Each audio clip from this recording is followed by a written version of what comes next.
It's late at night. You've had a long day at work. You're exhausted. You finally turn out all the lights and go to bed. But, of course, you get a notification on your phone. You have to check it, right? You're not sleeping yet, so you take a quick look. And that's when you see that it's about that story that you've been following all week. The international manhunt that's basically the next smash hit true crime docuseries in the making in real time. And updates are coming in rapid fire. You sit bolt upright, take a deep breath, and begin scrolling. For the next 2 hours, you devour every delicious detail about the grisly crime, the search for a fugitive, and the mindless commentary that goes along with it. Our collective obsession with true crime stories has, of course, exploded in the last several years, and movies, books, podcasts, social media, daily news stories, they all feed this obsession constantly. It's pretty easy to think that this is a relatively new thing, but of course, it's not. And while it may be difficult to pinpoint a single moment in history when this cultural phenomenon began, there is one story which may be the very reason why you're up late at night doom scrolling. One story about a brutal murder, the heart-pounding pursuit of the killer, and a revolutionary new technology which sparked a cultural obsession that we still can't get enough of. History always has a twist, a single unexpected and often forgotten moment that changes everything that comes after it. In this series, each week, you'll hear a riveting story about a twist that you've probably never heard of. But it's these stories that have shaped the very world we now live in. On today's episode, how murder went viral. This is a twist of history.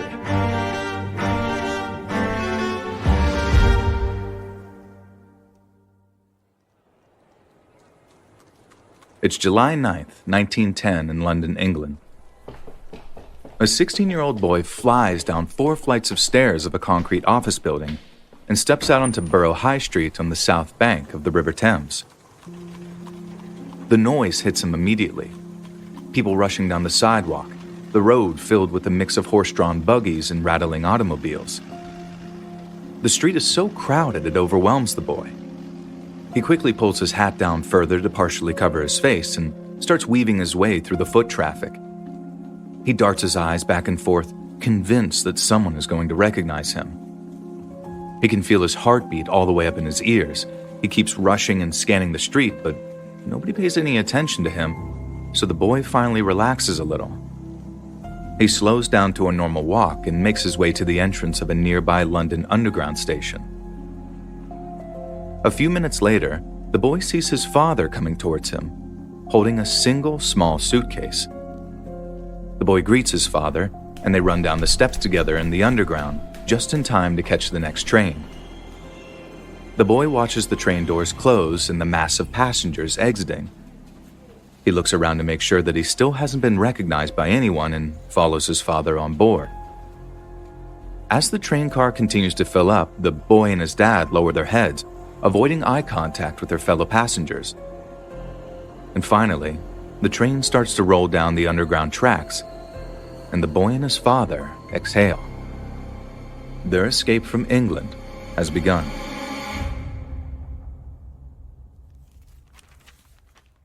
Four days later, it's July 13th, 1910, in the office of newspaper magnate Alfred Harmsworth on Fleet Street in London.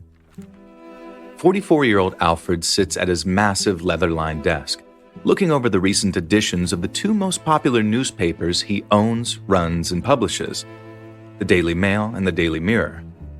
Both papers are huge in London. In fact, they're 2 of the best-selling newspapers in all of England. But Alfred isn't satisfied. He knows he can always sell more. He flips through the pages of the Mirror and shakes his head.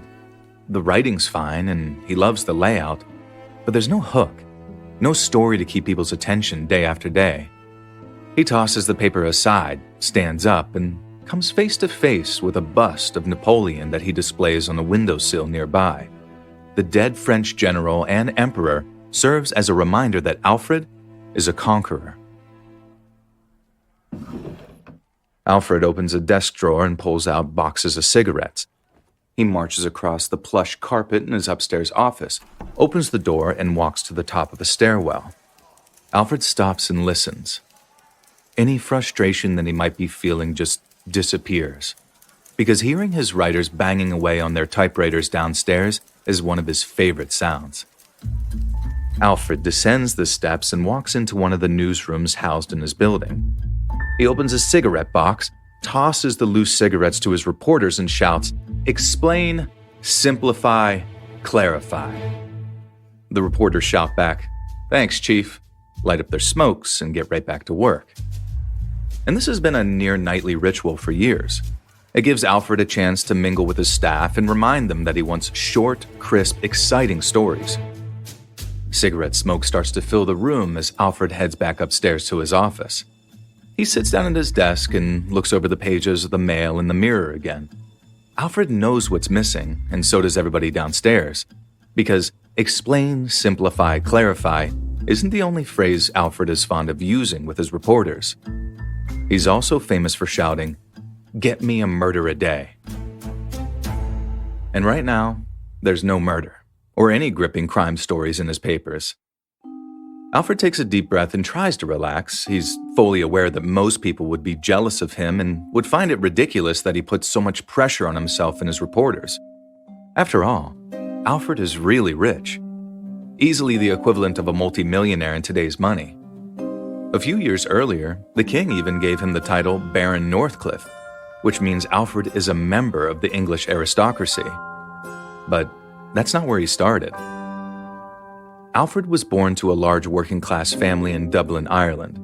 And because of that, he's always believed that he has to work harder and differently than people born into wealth. And he knows that there are two big reasons that he and his newspapers have been so successful. First, Alfred embraces new technology. The Daily Mirror is one of the only true illustrated newspapers that uses photography throughout its pages, as opposed to mainly relying on artist drawings like a lot of other illustrated papers.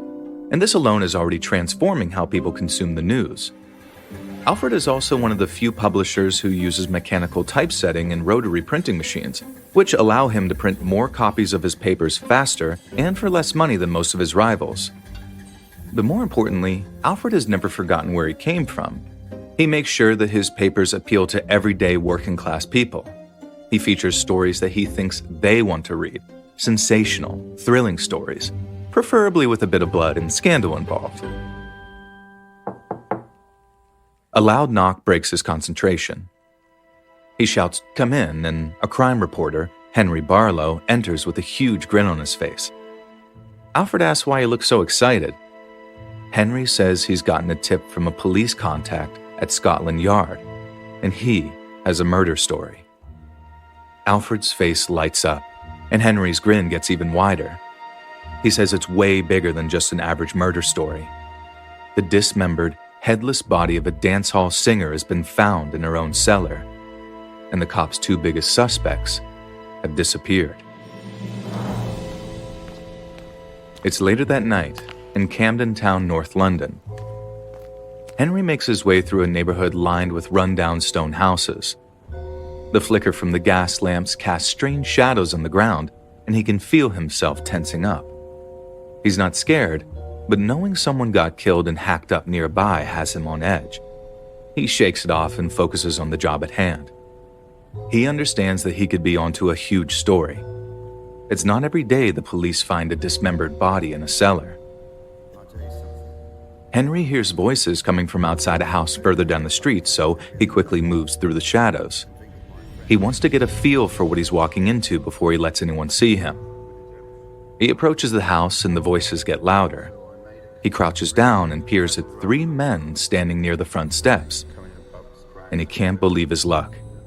One of the men is Scotland Yard's Chief Inspector Walter Dew, one of the most famous cops in London. Dew is a member of the Yard's Murder Squad, a unit of elite detectives committed to solving violent crimes. And when Dew was a young man, one of his first major assignments as a police officer was to try and hunt down the most notorious killer in British history, Jack the Ripper. Henry can barely contain himself. His boss, Alfred Harmsworth, cannot get enough of Jack the Ripper. Alfred still draws inspiration from the salacious Ripper coverage from over 20 years ago that dominated the penny dreadfuls. These serialized stories obsessed with crime and the dark side of society that only cost a penny. Henry knows having Chief Inspector Dew on the case will make it easier to compare this new murder to the still unsolved Ripper murders. He steps out of the shadows and says hello to Dew. The annoyed look that Dew gets on his face makes Henry want to laugh. It's well known that Dew has a love-hate relationship with the press. Henry fires off a series of questions. Can Dew confirm the identity of the dead body? Does he know the cause of death? Have the yard's two main suspects really disappeared? Henry watches Dew wrestle with how much information he's willing to give. And finally, Dew says that they believe that the body belongs to a dance hall singer named Cora Crippen. They need to wait for a coroner's inquest to determine the cause of death. And yes, their two main suspects seem to have fled. Henry doesn't waste any time. He leaves Dew and the other men and starts knocking on doors and talking to neighbors to get as much information about Mrs. Crippen as he can. In addition to Mrs. Crippen being a singer and entertainer, he learns that she was married to a mild-mannered American, Dr. Holly Harvey Crippen. And all the neighbors are shocked. They can't believe something so horrible could happen to someone as lovely as Mrs. Crippen. Late that night, a few hours after Henry left the Crippen's house, he stands in Alfred's office along with several other reporters and editors. They all watch Alfred pace back and forth behind his desk. Alfred stops and looks at them. He's sure they all know that this is the kind of story they've been waiting for. He wants tomorrow's papers to grab readers' attention. He wants a photo of the dead woman, a beautiful actress who was killed in cold blood. And he wants photos of the suspects.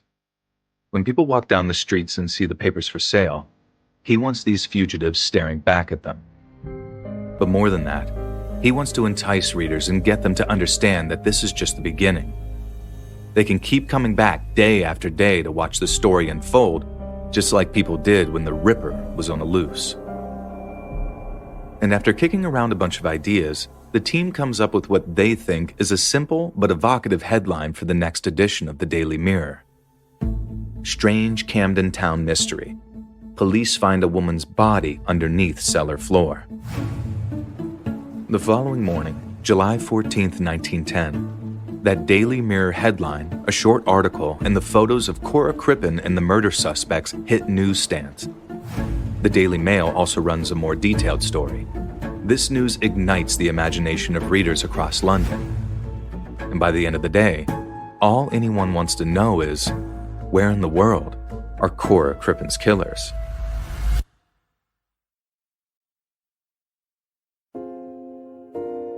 It's the night of July 22nd, 1910, 8 days after Alfred broke the news that captivated London. He sits behind his desk, again surrounded by writers and editors.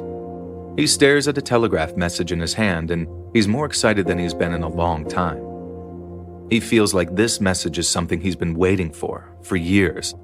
It's like the perfect combination of his two real passions, crime stories and new technology. The telegraph itself had actually been invented over 60 years earlier. It allowed people to send messages in Morse code across landlines to telegraph receivers. A telegraph operator would translate the Morse code, which looks like a series of dots and dashes, into words, and then they would pass along the message to whoever it was intended for. But the message in Alfred's hand is not a standard telegraph message. It's something different, something new, because it originated from the SS Montrose, a ship sailing in the Atlantic Ocean from Antwerp, Belgium to Quebec, Canada, which at this point is still part of the British Empire. To send it, the Montrose's captain, William Kendall, used what Alfred considers to be one of the most important new technologies in the world, the Marconi wireless telegraph. Named after the man credited with its invention, Italian engineer Guglielmo Marconi, the Marconi wireless telegraph does not rely on the same physical wires or cables as the traditional telegraph. Instead, Marconi's machine used radio waves to send messages through the air, making it way faster and cheaper to exchange messages between distant and remote locations around the globe in a way that was never even possible before. In 1910, Marconi's wireless telegraph is already revolutionizing mass communication. This has made it easier for companies to conduct international business, for families to stay in touch with loved ones overseas, and for news to spread. But what Alfred finds truly exciting, and what is most important to him in this moment, is that the wireless telegraph now enables ships at sea to send telegraph messages back to land. And that is something that was impossible before Marconi's invention. Captain Kendall initially sent this message to his bosses in Liverpool, England, and somehow Alfred has gotten his hands on it. He begins reading the message to the group, and he watches their stunned faces. The message itself feels even more mind-blowing than the equipment used to send it. It says that Captain Kendall believes that 2 people aboard his ship, a father and a son, are the missing suspects in Cora Crippen's murder. Alfred finishes reading, and everyone in the room springs into action. For the past week, the Daily Mail and the Daily Mirror have been publishing story after story about the Mrs. Crippen case and the search for her killers. The public remains completely enthralled, but Alfred has to admit that the stories have gotten a little thin. The Daily Mirror even recently published a letter from a woman who had a dream that Mrs. Crippen's killers were in Spain. Alfred knows those kinds of articles can take a back seat now. He tells his staff there is one person above anybody else they have to talk to: Captain Kendall. They need to find out exactly how he came to believe 2 potential murderers are on his ship as it steams towards Canada. Alfred watches his staff take their marching orders, and he feels a rush, because he believes he is one of the few men in the world who is ready to rise to this moment. His love of technology has often kept him one step ahead of his competitors. Unlike some in the newspaper business, he had already predicted the wireless telegraph would be the wave of the future, so his papers are equipped to use it. That night and the following morning, staff from the Daily Mail and Daily Mirror send messages to spots all over the world. In addition to opening a direct line of communication with Captain Kendall, Alfred wants to make sure that the London staff is in contact with their special correspondents on the continent and overseas in Canada and America. He wants to cover the story of the father and son fleeing on the Montrose from every possible angle. It doesn't take long for a fuller picture of the story to come into focus. Reporters in London tracked the father and son's whereabouts back about 2 weeks earlier. It appears they fled London on the Underground. Special correspondents in Paris and Antwerp pick up the trail after that. The correspondents send messages back to London that place the father and son at various restaurants and hotels in Europe days before they boarded the Montrose for a near 2-week journey across the sea. Following that, new wireless messages come in directly to the Mail and Mirror from Captain Kendall. He says he suspected the father and son were not who they said they were almost from the moment they boarded the ship. He says that he saw the pair squeezing hands immoderately and whispering to each other. Then, he ate dinner with them on the first night at sea. He watched the boy pick up a piece of fruit from a serving plate on the table, and that's when he felt sure that he knew who this father and son really were. Alfred and his team know that each new message from Kendall and the special correspondence will serve as the basis for news stories that could keep readers on edge for weeks. But as all of this is happening, they get word directly from Scotland Yard that the story is about to change again. Because Chief Inspector Dew himself, the man who once tried to hunt down Jack the Ripper, has boarded the fastest ship he could find. He is currently racing the Montrose across the Atlantic, and he plans to be in Quebec to greet the potential murder suspects when they arrive. And Alfred wants someone waiting there too. It's late July at a theater in London's West End. Bernard Grant, a photographer for the Daily Mirror, sits in the audience and watches a variety show performer hit the final note of a song and take a bow. Bernard stands and applauds along with everyone else. The electric stage lights dim, and then electric lights come up in the audience. Bernard doesn't think much about it, but a lot of the audience members around him look like they're in awe. West End theaters are some of the first buildings in the country to be lit entirely by electric light, and a lot of people still aren't used to it. Bernard walks past some of these people towards the lobby, thinking he might grab a drink during the interval between the next act. Suddenly, He hears someone shouting his name behind him, and he sees an anxious-looking theater attendant standing in the aisle. Bernard signals to the young man, who rushes towards him. The attendant catches his breath and says the theater received an urgent message. Bernard is needed back at the paper right away. Bernard's first thought is that some catastrophe has hit London, and the paper needs him to get photographs right away. He runs out of the theater, hails a motor cab, and tells the driver to get to Fleet Street as fast as possible. 10 minutes later, Bernard sits across from the Daily Mirror's photography editor, confused and annoyed. There was no catastrophe he needed to cover, and he's pretty sure his editor is playing a joke on him and that he rushed out of the theater for nothing. But his editor assures him that this is very serious. Bernard needs to get on the fastest ship he can find right away. The editor says Chief Inspector Dew is already chasing the Montrose across the Atlantic. The paper needs Bernard to get to Canada, beat everyone to the punch, and take the first photos of the potential murder suspects that Dew is tracking down. If there was a faster way to catch up to them, Bernard can be sure that the paper would have him do that. But since the Wright brothers' first airplane flight only took place about 7 years earlier, a fast ship is still the best bet. Bernard gathers his equipment, rushes home to pack a suitcase, and heads for the docks. And within hours, he's aboard a ship sailing across the ocean. He believes if everything goes just right, he could be the one to provide the perfect ending to the Cora Crippen murder story.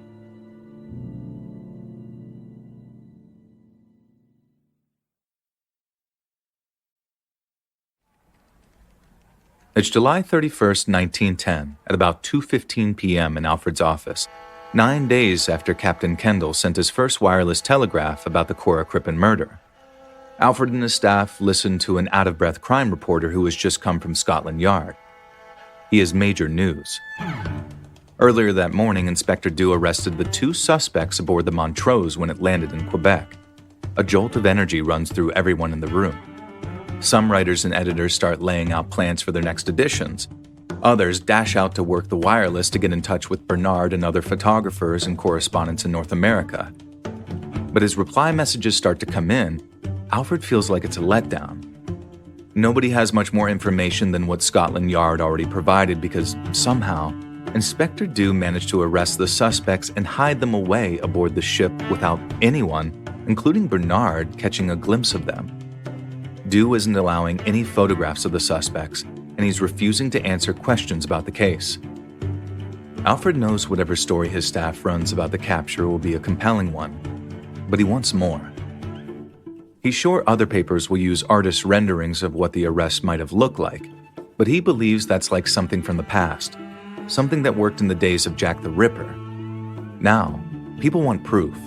They want to see these suspects with their own eyes. Alfred's papers will keep running stories with information they have, but he tells his team to send another message across the sea. Bernard's plan is still the same. Get photos of the suspects and give the people a proper ending to the story.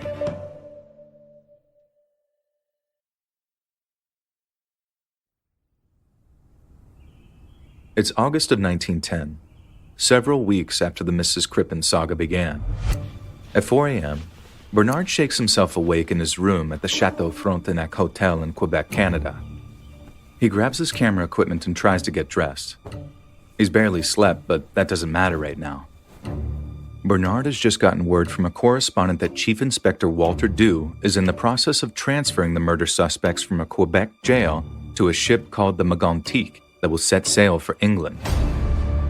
In order to achieve this, Dew will journey up the St. Lawrence River on a tugboat and connect to the Magantique via gangplank. And since the arrest, there still hasn't been a single photo taken of the suspects, and Dew has refused to talk to reporters. Bernard has it on good authority that Dew is particularly fed up with the press from America and Canada. Bernard rushes out of his room, carrying his equipment and trying to button his shirt. He knows Dew has a head start, and a part of him believes all of this is futile. Dew has already outrun him once and has outsmarted the press since arriving in Quebec. But Bernard hears a phrase in his head that his editors and his bosses at the Daily Mirror love repeating. It is better to do wrong than to do nothing. Bernard picks up his pace, sprints out of the hotel, and heads down a dark street towards the nearby dock. A tugboat captain, who looks like he's already been awake for hours, greets him and asks if everything is okay. Bernard quickly tells him the situation. There's another tugboat on the water that he needs to beat to a steamship waiting at a port down the river. The captain tells Bernard to come aboard and not to worry. His is the fastest tugboat in Quebec. Bernard clutches his equipment and hops on board. Minutes later, he listens to the captain shouting at the crew to push the craft to its limits. The journey takes hours, and all Bernard can do is wait as he watches the sunrise. Finally, Bernard sees the steamship Mégantic looming ahead, and he also sees the other tugboat stopped alongside it with a gangplank between them. Bernard fears he's already too late, but then he sees a man step off the tugboat and walk onto the gangplank. It's Chief Inspector Dew.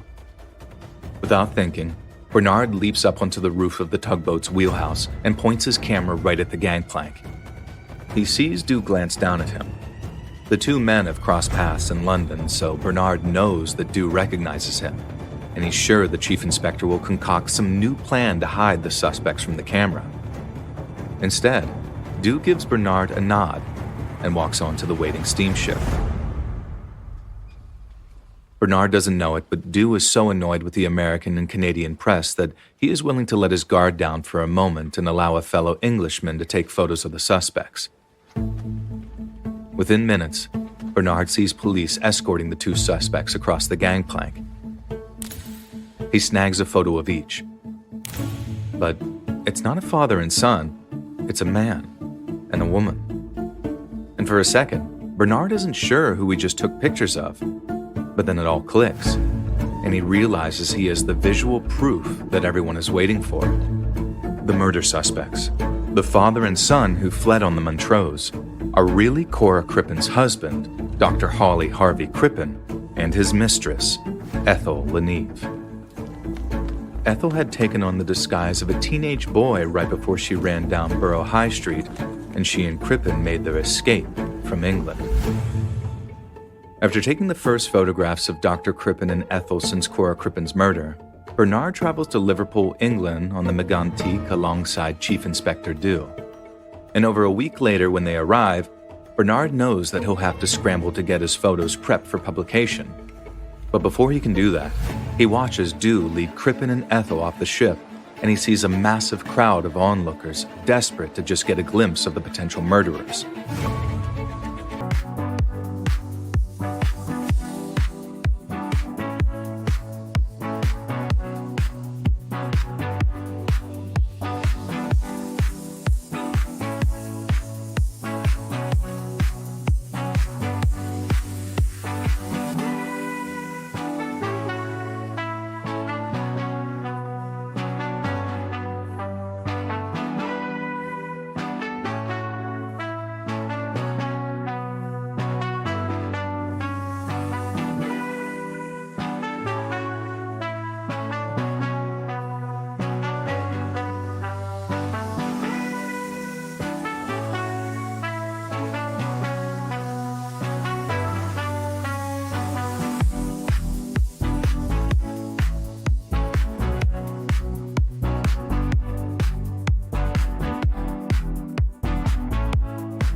And in that moment, even though all of this has been going on for weeks, it finally hit Bernard and Chief Inspector Dew that while they were rushing across the Atlantic Ocean, the entire world was watching.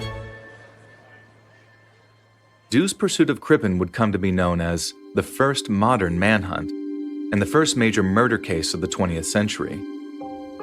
While sensational coverage of crimes has been around a long time, and it caught fire during the Jack the Ripper murders, this was the first time a global audience was able to follow a murder investigation step by step and as close to real time as possible. As wireless messages came in from Captain Kendall aboard the Montrose, from Dew in Pursuit, and from special correspondents around the world, papers like the Daily Mail and Daily Mirror had been publishing regular updates. Readers from all over were able to chart Dew's path across the ocean with bated breath, as he gained 3.5 miles per hour on the Montrose for over a week until he overtook it before landing in Quebec. Readers also learned the intimate details of the personal investigation Captain Kendall had conducted aboard the Montrose, and how when he ate dinner with the father and son aboard his ship, he started to see through their disguise because the son used table manners that were only common to women at the time, like delicately picking up fruit with the tips of her 2 fingers instead of simply grabbing it. The public's obsession with the manhunt led papers to sell millions of copies across the globe. This event would alter the way murder investigations were presented in the press forever, and the use of the wireless telegraph would change how police conducted these investigations. Dr. Crippen was eventually found guilty of murder and hanged. Ethel was acquitted of all charges. But it wasn't even Crippen's end or even the brutality of the murder he was accused of committing that would cause this case to have such a massive effect on the culture at large. It was the fact that it took place at a moment in history when all of these seemingly disparate elements converged to create something new. The invention of the Marconi wireless telegraph and its use on ships at sea. Publishing giants like Alfred Harmsworth embracing new technology and filling their papers with short, crisp stories about crime that appealed to people of all classes, and the public's growing need to see photographic proof of what they were being told. All of this would set the stage for the rise of the modern tabloid, and it would help fuel the public's growing desire for real stories about cops chasing killers, a desire that persists to this day and often causes a lot of us to stay up way too late scrolling and digesting every sensational detail about the latest true crime story that everybody will be talking about.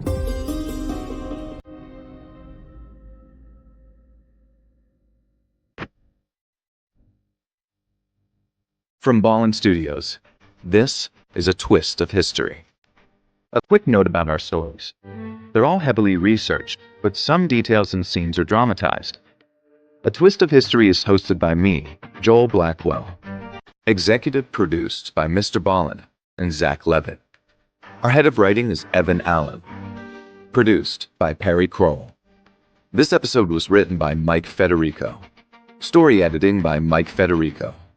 Sound design and audio mixing by Colin Lester Fleming. Post-production supervision by Jeremy Bone and Cole Lacasio. Research and fact-checking by Abigail Shumway, Camille Callahan, Evan Beamer, Alex Paul, Patricia Nicole Florentino, Calvin Riley Holgate, Matt Gilligan. Production coordination by Samantha Collins and Avery Siegel. Artwork by Jessica Clogston-Kiner and Robin Vane. Thank you for listening to A Twist of History.